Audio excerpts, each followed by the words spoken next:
Welcome to Show Studio's live panel discussions. In these discussions, experts from all parts of the industry will discuss and debate the most important Fashion Week shows of the season. And today, in the midst of Paris Fashion Week, we're going to be discussing the Balenciaga Spring-Summer 2020 show. So if you'd like to present yourself. Thanks, Elise. I'm Kasia Maciejowska, and I'm a writer. Hi, I'm Jordan Schneider, and I'm a stylist. I'm Francesca Gavin, and I'm a writer and curator. Hi, I'm also Oryema, and I'm an artist and a writer. Hi, I'm Pheby, and I'm a stylist. And I'm Elise By Olsen, and I am an editor-in-chief of Wallet, which is a fashion commentary publication. And I'm super happy to be live today. Yeah. Excited about the Balenciaga show. I think it's a very interesting show this year with a lot of stuff going on. I think it's a good thing to just start with your expectations for the show.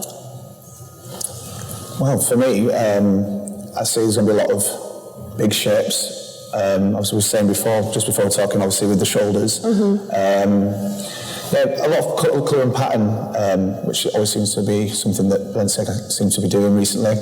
Obviously, that's what I see coming through. Not a lot of sort of big shapes, pulled in the waist patterns. For me, personally, we'll see what it looks like. Soon, in about 5 minutes. I always think the casting is quite fun with Demna, and I guess that's his whole, his belief system, if you like, is like getting different kind of people on the catwalk, presenting stuff that might be like ugly or wrong, and it's just, I think it's a fun show usually, and oversized is the key thing, which I really like, and I mean, for me, I'm probably interested in how he's appropriating other aspects of culture. So I love it when he plays around with our expectations, let's say, of the concept of a brand. So I think that's why I'm curious to see how he's doing that in the next show. Yeah, I'd probably say exactly the same. I think I'm interested in seeing if there's always been a link between him and Vetements and kind of what's on Balenciaga catwalk, but now that his recent departure, are we going to see that in the collection, that he's gone in a different direction? Is it going to be completely different, or is there still going to be that kind of connection that there has always been? I'm quite interested to see if it's going to be a drastic change, or if he's going to kind of carry suit as he has done for most of the collections. Well, I think so too, and I think the fact that he's leaving Vetements, which is eventually what led to him being appointed creative director of Balenciaga in the first place, and now that he's leaving, I think that's kind of like my, I'm expecting to see, but I don't know how it's going to impact. It's still so soon. Yeah, maybe. I think it's obviously been something that he's obviously been thinking about for sure. a while. So I think in the kind of the creation of this collection, that would have been hopefully in the forefront of his brain. So it'd be interesting to see if that's... And whether he's just tailing off, or whether he's going to do a drastic change from one to the other. Do you know what I mean? Rather than just slowly but surely changing it. I don't know. I read some of the press release for his for the announcement that he was leaving, and I think, I don't know, he said that he was going to pursue a more conceptualist practice and stuff like that. So maybe he's going to go into I was thinking maybe he's going to go into art, do a whole Helmut Lang move. Well, he's got a lot of his shapes are all sort of a lot based on sort of couture shapes. It's always as well, taking that sort of aspect, but sort of simplifying it. So whether he goes that way a bit more with the brand, maybe he takes it a bit further, or whether, because I was fan of obviously Balenciaga's. Since he's been there, it's been also very wearable as well, or whether he makes it slightly more high fashion, should I say? But no, it is high fashion, but make it slightly more conceptual, as you were saying. Make it push that sort of boundary. I think it's really interesting that last week's event. Last week was kind of full of a lot of announcements with Demna leaving Vetements and Virgil taking his 3 months off and whatever. But I think talking about Demna, I think it's interesting because he has his background at Margiela, and it's this like speculation and this like myth, and I think it's interesting that he decides to kind of step down from his position. I mean, you can argue that he got everything he needed out of it. I don't know. He's one of the most interesting people when it came to being really upfront about slowing down on the speed of production, which I think is really fascinating, and actually is probably going to explode and get even bigger. I mean, almost we're at the forefront of rethinking how the speed of consumption in some way. So I'd be really curious, even with him like not doing 2 jobs at the same time, is this, and moving to Zurich, really sleepy Zurich. I'm curious to see if it's a Zurich influence. No, but it's, it all goes like hand in hand with this like myth and creating this like, I don't know, I think it's really interesting. I think that's kind of what sets him apart from the rest right now.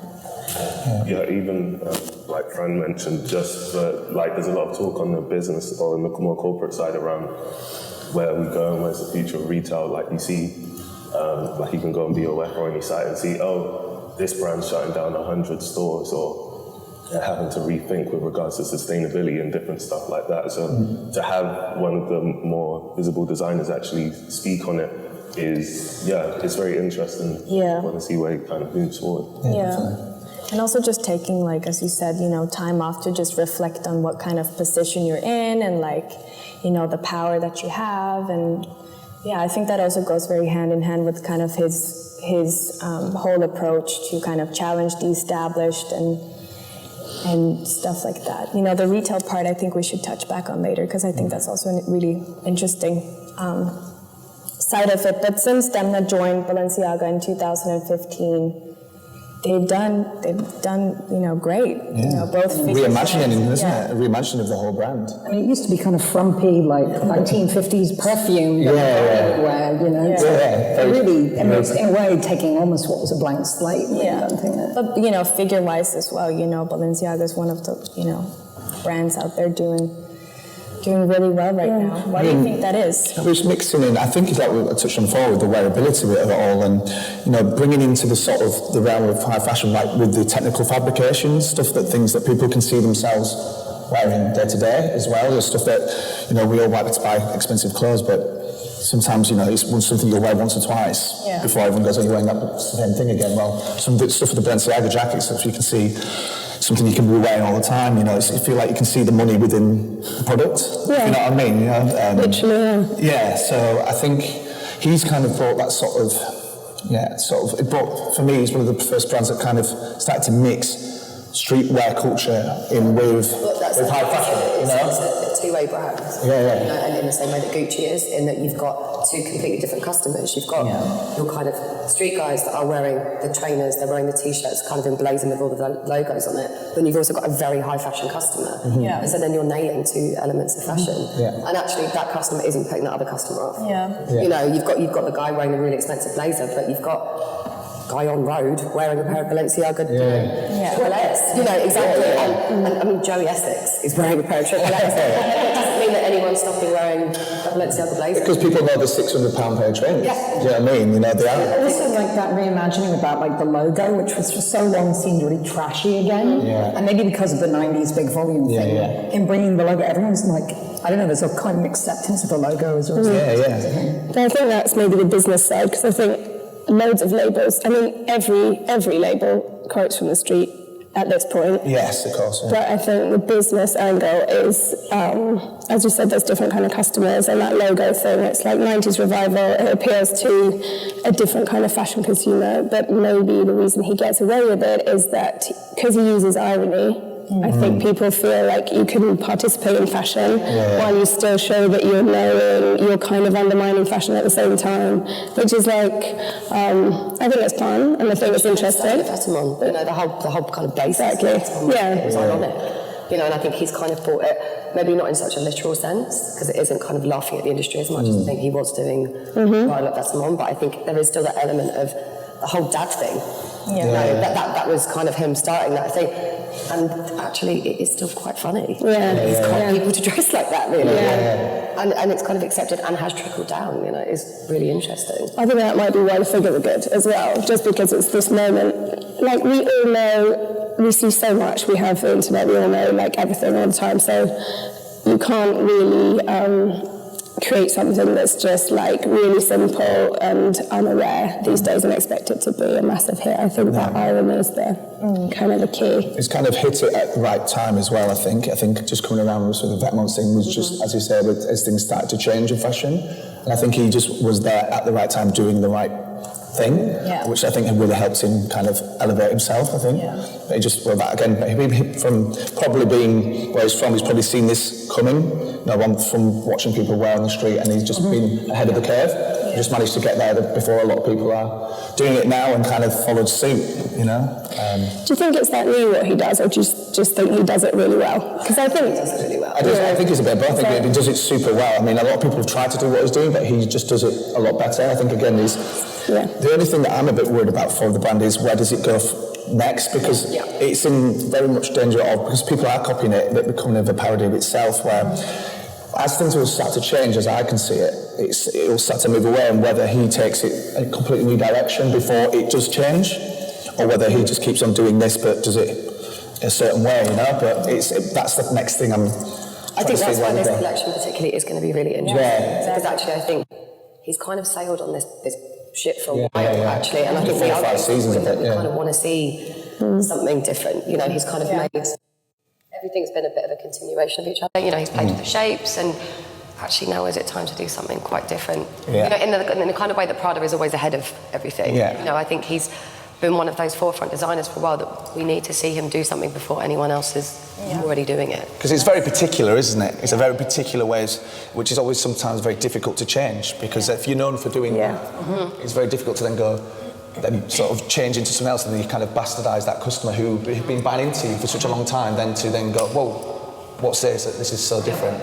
So you have to be careful of not getting rid of that customer as well, and still manage to change it and make it feel a bit more new again, you know? But I sort of like his whole approach to the brands that he works with it's kind of been that the whole time, where it's like, okay, now it's this, where it's going from extreme layers to like just boxy shapes, like you mentioned, for the more recent seasons. And I feel like people almost expect that of him, that he's just going to mix it up. So it's like, how can I keep up with him? And I feel like that works for him because he's so genuine about that kind of aesthetic or approach to it. Definitely. I think there's so much pressure as well for all of these designers from the big houses that they work for now to be commercial, you know, in terms of making money. You know, the whole Celine thing with kind of Hedi coming in, it's a money maker. Yeah, but you know, that's why people are there, because they're doing the perfume line, they're going to do the menswear. And actually, I think that he has to kind of respect that as much as he's trying to do this forefront fashion.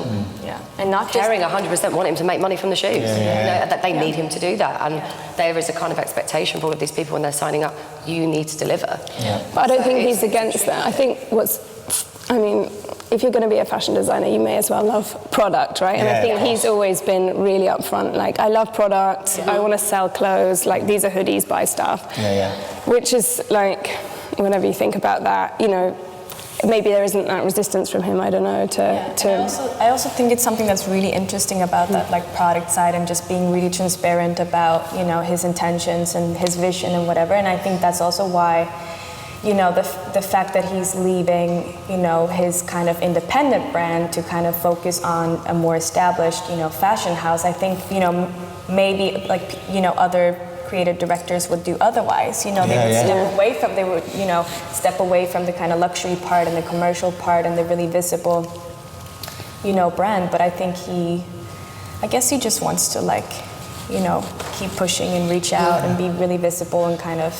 Well, the audience also for both labels was so different in a way. I mean, Vetements was almost used as something that people wanted to talk about just for like reinventing everything. Whereas Balenciaga, I think, was really interesting because what he's done with it is kind of broken a lot of class barriers around luxury.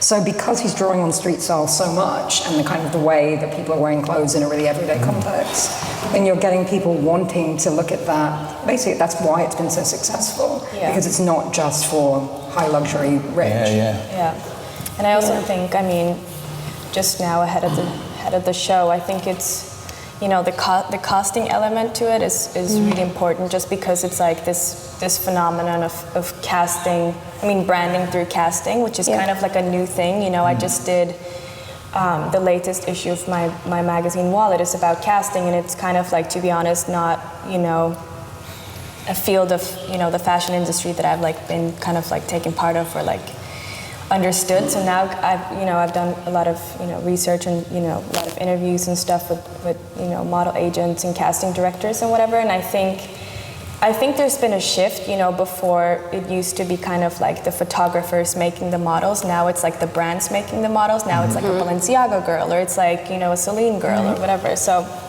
I think that's really interesting. But I also think it's, I mean, I also really admire their casting and, you know, the fact that they mix, you know, traditional models with street cast and kind of trying to break with this like early 2000s, like really, you know, this beauty, like, this definition of beauty. But I also think that, you know, Balenciaga is a brand that kind of has profited from and kind of prided themselves with this idea and this perception of, you know, alternativeness.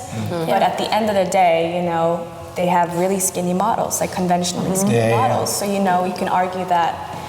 Have we started? Yeah. Here we are. So far, said so purple. That's very precise. And you said oversized. Yeah, there we go. But even this. And a modelling, there we go. So someone is that she's slightly older. Yeah, but I love her. I love that. I love her. That was slightly Tilda Swinton-esque. So we're still seeing the square toes and the jackets. It's still very 90s. Muted palette. Yeah. But obviously, I'll probably pop in with colour later. There we go. Hey, there we go. predicted it. So that's kind of like his original dress, isn't it? With no shape on the hips, straight down. Yeah, you mean the Balenciaga one? Yeah. Are those her cheekbones? Have they done something? No, it looked like He did do that, the photography with a lot of people who'd had a lot of surgery, so it could be, I don't know. Isn't it? That previous look with the like, you know, really like square dress with like the middle parting looked really Givenchy to me, like old Givenchy. Right. The set's interesting, right? It's kind of like the United Nations or something. Yeah, definitely, I think the set is like something I also want to discuss because they've usually done like I don't know if it was the previous shows, but they've done. They've done a lot of like artist collaborations, you know, with John Raffman did like the animation and like previously also my friend. This feels quite a lot more sort of cleaner and simpler, right? Yeah. EU blue. It feels like it. It is EU blue. Yeah. Oh yeah, exactly. It's I guess sometimes when you have something like that, which is a bit more plain and muted, it kind of lets the clothes talk for themselves a bit more, you know, as well. Like sometimes there's a lot going on and then there's the clothes in between it all and you kind of get lost in the sort of the pageantry of it all rather than actually looking at the clothes itself. But I also think that's you know, what Demna has kind of managed to do both with, you know, Vetements, Balenciaga, you know, where he places his shows, how the shows look like, what is the context that he shows his clothes, who's bearing the clothes, you know, casting-wise. There we go. He kind of has the full vision. It's quite 70s. Really super straight hair. Isn't it? Like the accessories. I wonder what the music's playing with it. I wonder what the music is. Yeah, because it kind of always adds to it, doesn't it? And yes, it's Powerhouse? The Cure or something, you know. That's really fun. The other stuff. Yeah, his collections quite often have this thing, right, where they mix. It's like everything in the mix, rather than one aesthetic throughout. You always have like the frilly dress plus the suit plus the mini dress. The sort of the way they've done it from doing shows where you have like. It's colour stories, so they've come out of the blacks to start, then they have a pop of colour in between, and then they've brought out the colours with the mixes of the pattern, and then they'll probably go back to a palette cleanser towards the end. It kind of really sits, it makes it sit really nice. I mean, this is cool, isn't it? This mini dress with all the logos, this is very the white 1960s sort of boots on, and I'm trying to work out on the nice boots. Are they flags or are they kind of headlines? I think they're like, newspaper. Newspaper clippings. Hello magazine. Wear those. Not sort of Kind of like the Galliano ones. What do you think about the styling though? Because I know that, I don't think like Lotte Volkova is there anymore. She was, a part of his kind of like very much so. entourage from the beginning.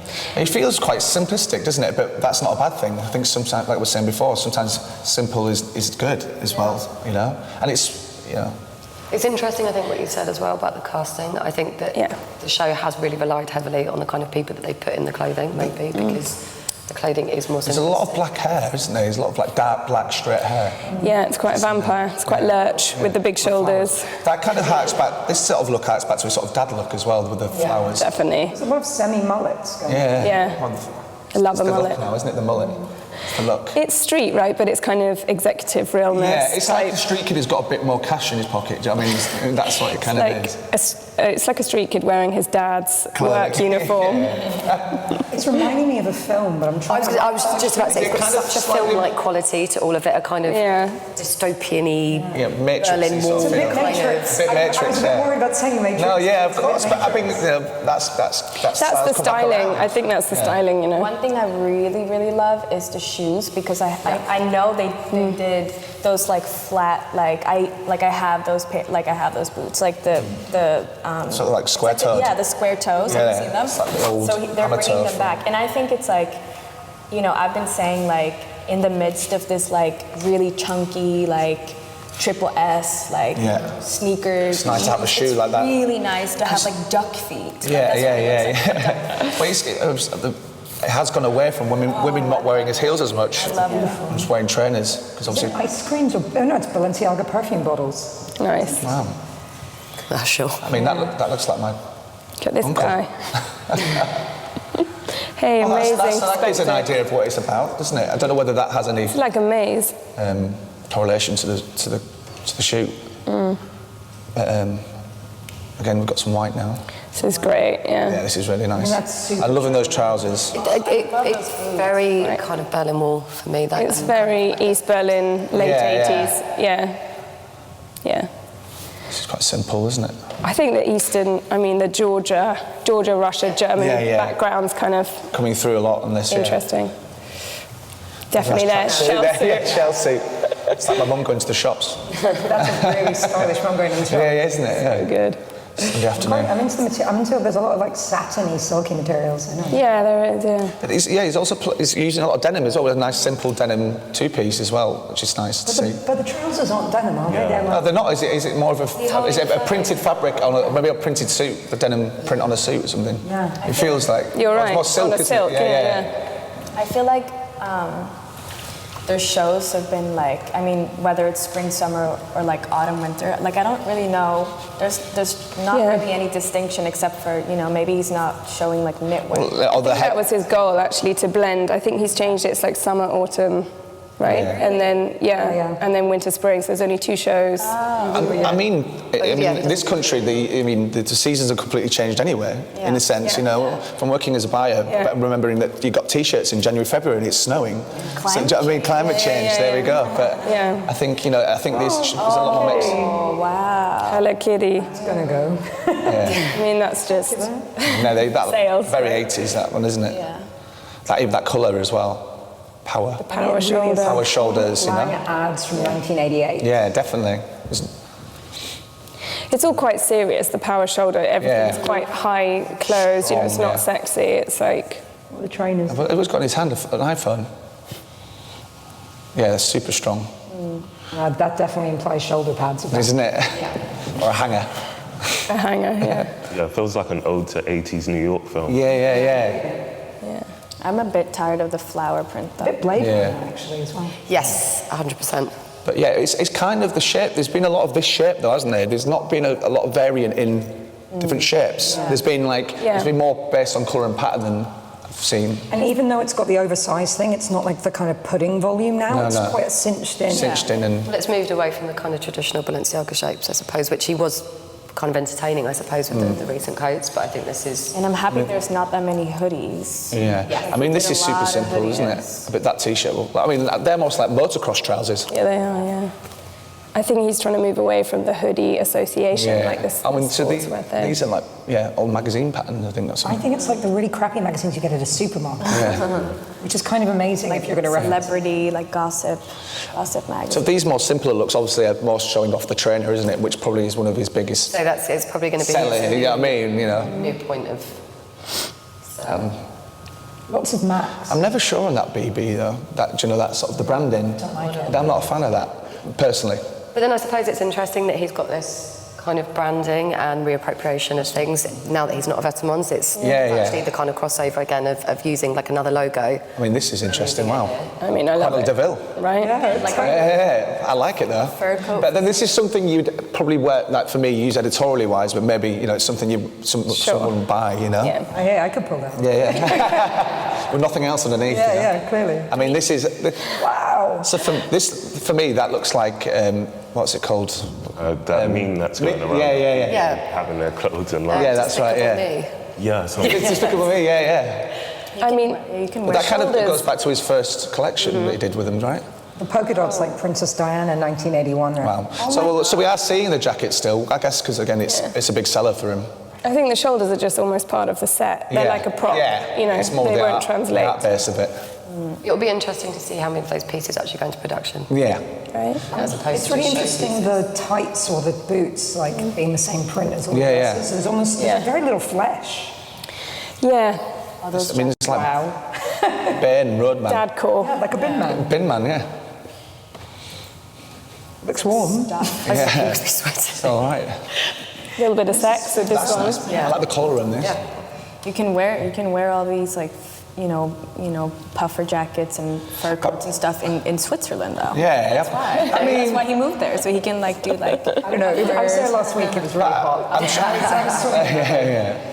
I'm not bothered that that's just something about if that's actually just styling and it's the jackets are actually that I big. like that. I think an interesting Yeah, I like point then that. as well when we look at like autumn, winter and spring, summer is from like the business that I work with a lot is that actually seasonally we think that as our seasons, but in other parts of the world they're in a completely different season cycle. So you know he's catering of course. a global market. So actually when we're looking at what is spring, summer, we're saying it should be a smaller piece of clothing.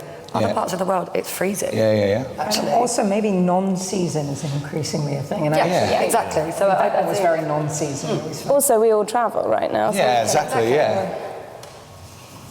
I mean, it's still quite heavy layering for the seasons that it's in, isn't it? To be fair, it's... Absolutely. I mean, literally, it's like no skin. Yeah. But I feel like even more so now, people just layer more regardless of the weather. Yeah, I mean... Yeah. I even something from what I've learned recently, I don't think people... Spiral jetty, it's a reference to... It's so spiral jetty, you're so right. Pieces I've made. Sorry. No. I'm in there. I just don't think people buy in seasons anymore as well. I think people just buy what's nice, what's cool, and colour palettes. I don't really think people buy as much in seasons. I don't think people care that much about seasons anymore. Yeah, that's totally spiral. mean? There's like theatre spiral jetty. Sorry, I was just going into it. It's like political, it's like EU spiral jetty. Yeah. EU spiral jetty. What's that? Look, a leg. Yeah, we got one. This is a lot of looks. Yeah, there's a lot of lame actually, isn't there? actually. 70s glam in the mix. That's beautiful.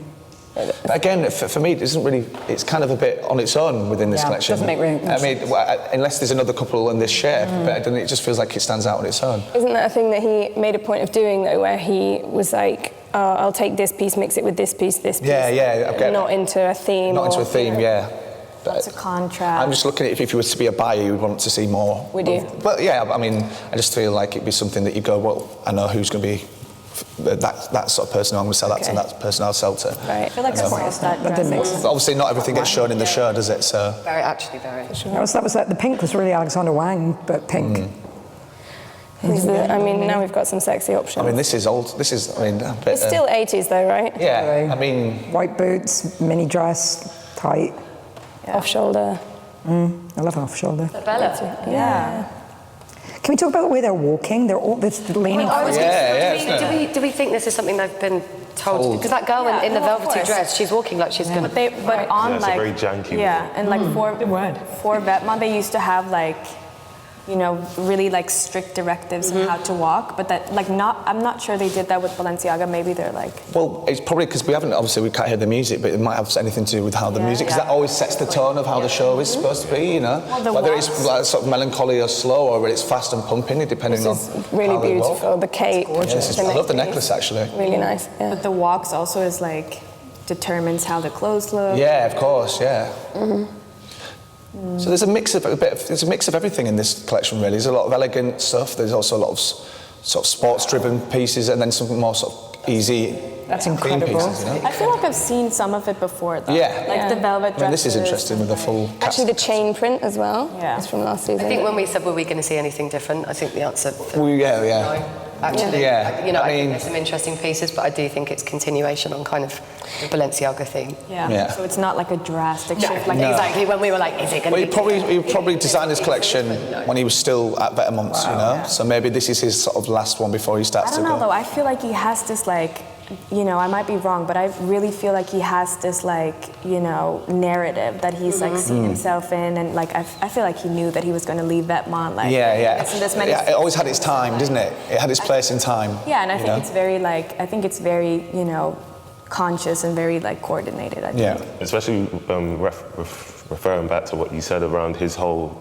look around more so the concept now, and kind of taking a more artistic approach to creation. And so just he's holistic. He always had, like, that's the one thing that he always had, like this, like, holistic approach.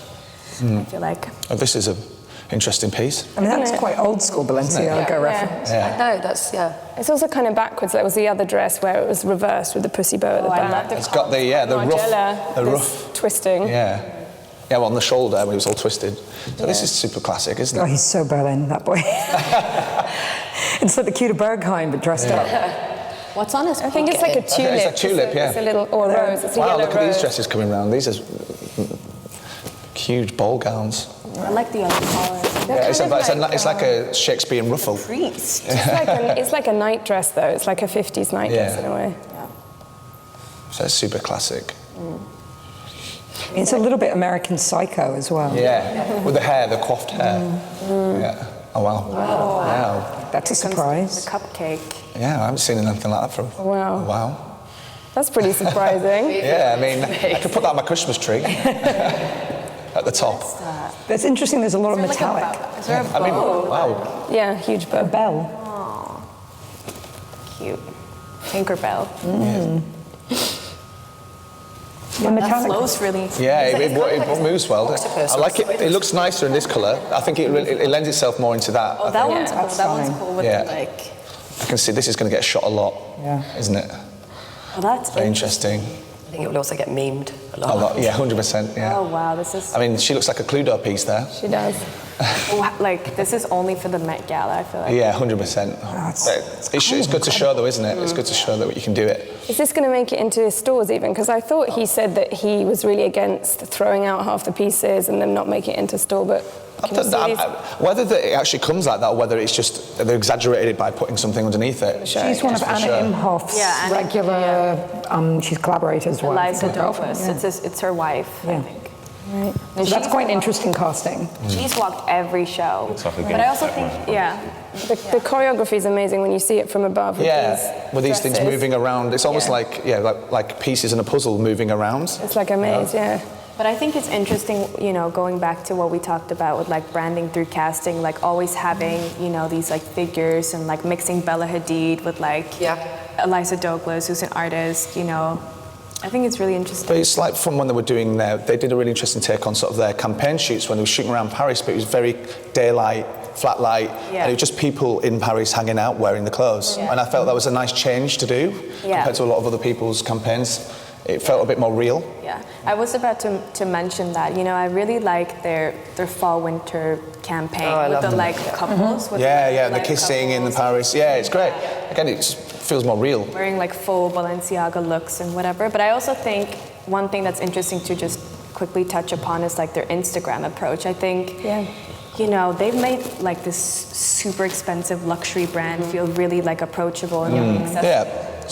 And that goes back to the casting conversation. It's just like, I feel like just by giving, because it feels like, I know they know some of the people that feature on the site, like I see some of my friends on it sometimes, but I feel like a lot of it is just people who work for the team going to different cities and just saying, hey, you got a great look, or can I give you a piece? Just take a photo and just like shooting and just like playing around and like sending a few people some stuff and like asking them to play around. I think it's really, it's like it's the easiest strategy, but it really works.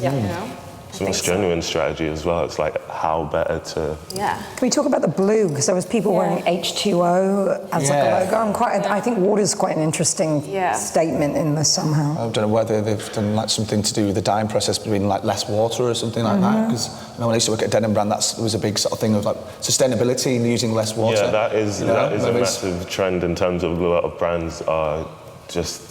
Yeah, I feel like denim's become, at this point, a lot of people have made so much progress with denim in terms of being able to take out the metal rivets and stuff because that's not easily reusable and it makes it, there's so many offcuts which can't be reused because of it. So I feel like a lot of people have. Yeah. So maybe we can find out whether that's something to do with how they've done the processes. Last season they did a World Health Organization collaboration. And they maybe something was, big hoodies. Was it World Food Programme? World Food Programme. Yeah, and even I know it's you mentioned the art reference, but it felt like they were in the UN or like. Definitely. Yeah. So, well, actually, this moment of kind of political upheaval and splitting, that's a really interesting thing. Yeah, and it's actually UN Climate Week this weekend in New York, exactly. So there's like maybe that's something it's come from. Maybe that's also the reason why the denim pieces were actually printed on other materials. Yeah, maybe. It could be that they use. Actually, the amount of water it takes to make denim is outrageous. It's insane. So I do think it's really interesting that they've made denim-like pieces, but actually printed it in probably a more sustainable fabric. Yeah. I also think it's interesting, just like, I mean, this was a while ago. I mean, just the brand, like the revamp of the brand identity, like with Balenciaga. I mean, we talked about it in the beginning, but, you know, Mirko Bosch, the designer, like, you know, redid their logo and, you know, their whole profile and the website with the, like, you know, Balenciaga, like, sideways logos, and also like again like retail. Like they've worked really closely with Gonzalez Haze on like all their stores, and like the Paris one is like it looks like a butcher, a butcher store, and like, you know, they have. I saw that they did like one store that was like super interactive and like. I mean, it's really brutal. Yeah. But also the models' look and the way they walk was quite brutal. Yeah. But what I like is that he kind of extends his, you know, again, like super holistic. He extends like his vision from the catwalk, from the runway, into the stores and into Instagram and into the website, and, you know, with everything else that they do. I mean, it's coherent. Yeah, and it's something that, you know, 10 years ago you wouldn't have seen Balenciaga, like you were saying before, it was an older woman's brand or something. Now it's you know, you get that strong Balenciaga, it's very visceral, it's everywhere, it's very strong, and it's not unapologetic as well about it. I actually think this selection of clothes actually would bring in those older ladies again. Like, maybe you're right, in the 50s and 60s who were being shot, who were walking and like, would actually wear those big, beautiful Macs. They're not worried about, is my arm on show? Yeah, what do you think about, like, do you think that Demna's managed to, you know, maintain or respect the kind of Balenciaga brand heritage, or, like, does it even matter? I mean, I think he has. I think he has, because, again, what we saw, there was some shapes then and that I feel hark back to what Cristobal used to do, but I think he, as it is, I mean, I think one of his quotes was, you know, like, respect. You've got to look at the past to move forward, but you've always got to move forward. Yeah. You've always got to be able to push the boundaries, because otherwise you become stagnant and you don't move on and people move on. But, you know, it's like worship tradition, destroy convention, something like that, where you can, you know, you look at the past, you really appreciate what it is, but you have to move certain things forward, I think. And I think he's done it really well, because I think before that, Balenciaga was it was languishing a little bit. It was kind of a bit of a middle brand, you know what I mean? And he's really come in and revigorated it all, and I think it's... I mean, those chiffon kind of puff dresses and capey things definitely seem like the most direct quotation. Yeah, with the big frill. Totally. Yeah, the frills. Yeah. And I actually think what you say, does it even matter? And I don't think it does, because I think he's created a completely different project with what he's doing now, and I kind of don't think people are looking for that. But isn't the point, so if he wanted to do his own thing, he could just do Vetements, but I think what's probably exciting for a designer to get the archive. It's all given to you on a plate. It's like all the research is just, you know. All that technicality and how things are put together, which some things that you can't recreate, you know. Some things that you know, he's probably going to have the right time in the archives, isn't he? Do you know what I mean? He's probably got such a great sort of back catalogue to kind of take reference from. And then take something that is old and just reach and mix it up and bring it into the sort of also new age. You know, at the end of the day, did go to Antwerp. Yeah, of course. He loves tailoring just because he made his name doing hoodies. Yeah, definitely, You know? Yeah, absolutely. Well, I also think it's, you know, just to kind of, towards the end, I think it's about to be the 2020s. Like, you know, what are we expecting? A new decade, isn't it? New decade of fashion. Yeah. So the show could even be, especially because of the range that he showed in terms of all of the different styles, it could be like just, what's that word? Just like a screenshot of everything before moving towards a new space. Yeah. Could be, yeah. I also think it's like, as you mentioned, Francesca, in the beginning, I think it's like, maybe we're going to see more and more like, you know, all these fields merging, you know, art, music, culture, politics, fashion.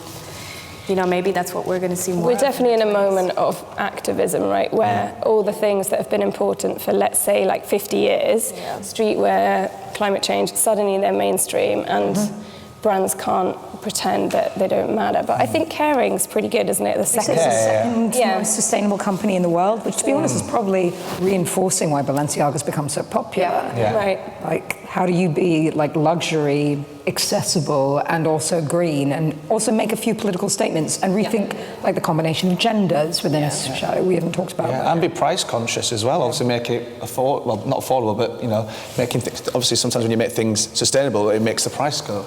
I think the price is already high, so exactly. what's your Where do you go from there? You know, it better be sustainable at that price. Exactly. One thing that's interesting about the prices and stuff is like, and you know, approach to retail is like, you know, fashion secondary market, which I also think is like something we're going to see, like not to be predicting, but to, you know, that's something that's going to be a big part of the 2020s, I think. You mean resale? Yeah, resale, grailed, you know, secondhand, stuff like that. 100%, yeah. And that's also like almost, you know, a marketing strategy for you know, the brands too. You know, some of these brands sell better, you know, on the secondary market than they do of their new collections. 100%. In a way, it was quite timeless, a lot of those shapes. I think it was quite retro, actually. I think it's like 70s, 80s, 90s, you know. Kind of a mix of everything, wasn't it? Yeah. Things that people feel nostalgic about, you know? Yeah. Which can be good and also can be good. and a curse. Yeah, exactly, Yeah, no, but, you know, lastly, what are we hoping to see more of or less of from the next few Balenciaga collections? I'd like to see him move it on a bit more. I think it's always going to be that period between, but I think really finding his own voice, I think, within the market and see where he takes things, you know, shape-wise or colour patterns or whatever, just really have his own sort of voice. Because obviously, again, as I was saying before, this streetwear thing, that was actually one of the less street shows he's actually done, you know, to be fair, which it actually does show that he's moved on slightly. But I feel like, even like if you look at the brands like Off-White and all those type of brands that kind of really jumped on this bandwagon of streetwear, where do we go next from it? How can you then move it on without obviously getting rid of the customer who's really bought into those shapes and those colours and those patterns without, you know, and because obviously the guys at the top will probably be going, wait a minute, we're selling hundreds of thousands of these pairs of trainers, you can't just change that. So how he does that and how he changes that up will be really interesting to see. I think it's still street, it's just not sport.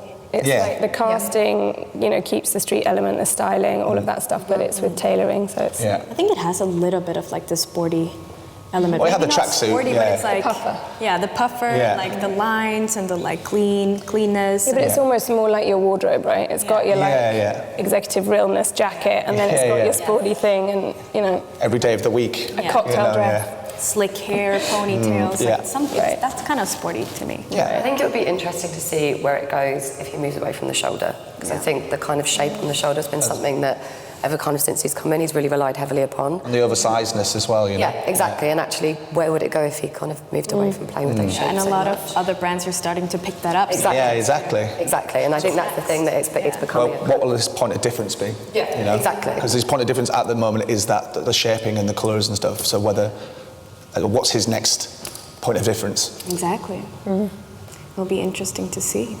And collaborations as well. To go from like the World Food Programme to even this, what is it, Hello Kitty? That. It's like where you going to go to next? Will you collaborate with a like sweet brand or something? I mean, Hello Kitty was quite a weird... Isn't Hello Kitty just about selling bags? I mean, it's like... 100%. I mean, it was just a smart way of selling. You know. It's like a giant product. Yeah. Wasn't Disney next? Yeah, 100% Aladdin bags. But everything's up for grabs. If you can do DHL, you can do IKEA. Yeah, well, exactly. He's shown that he can do that, you know. Yeah. So. But in a weird way, those also felt so like internet memes. Hello Kitty feels something in a weird way more heritage. Yeah. Like something uber huge. So I'm kind of... Right. Yeah. And very fashiony already. Yeah. You know? I used to have a Hello Kitty t-shirt when I was 5. Hell yeah. It was great. Loved it. Me too. Yeah. All right, perfect. Thank you. Thank you to my panelists. Thank you to Nick and everybody at Show Studio. Thanks for watching to our audience, and for more extensive Fashion Week coverage, be sure to visit showstudio.com. And if you're watching the YouTube channel, be sure to like, comment, and subscribe below. See you next time.